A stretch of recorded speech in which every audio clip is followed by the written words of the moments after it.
এ হচ্ছে আমাদের কত সালের বল, ব্যাচ বল 2012-13 ঠিকই বলেছে, কারণ ওরা তার তো ছিল না। তো আমাদের হচ্ছে স্কুলের আমার বন্ধু বলতে পারো, ভাই বলতে পারো, সব কিছু অনেক কিছু জিনিস শিখেছি এর কাছ থেকে। আমি অনেক কিছু জিনিস শিখেছি, আমি হয়তো অনেক কিছু শিখিয়েছি। আর তারপরে তো আমার আরো বন্ধু বান্ধব আছে, এই যে ঠিক আছে এই সঞ্জীব, ও অনেক কিছু জিনিস মানে সবাই অ্যাকচুয়ালি দেখো না কি ধর টেনশন আমার দাড়ি বেরিয়ে গেছে, ওরও দাড়ি বেরিয়ে গেছে, শুধু একমাত্র এই ভালো আছে, এই টেনশনে হাতে নেই পুরো একদম ভাই। তো যাই হোক, আমার ব্লগেই দেখতে পেলে আমার বন্ধুটাকে আমি একটা ব্লগ বানাই। আমার বন্ধু বন্ধু বলে মানে ভাই বলে, বন্ধু বলে বেকার, বন্ধু বললে বন্ধু হয়ে যাবে। হ্যাঁ ভাই, আমরা ভাই। তো যাই হোক, আমরা যেন এইভাবেই হাসিখুশি থাকতে পারি মরার বয়স পর্যন্ত।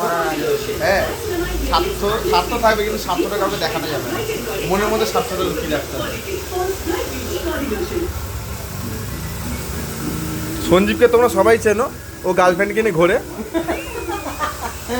এখন বউ হয়ে গেছে, গার্লফ্রেন্ড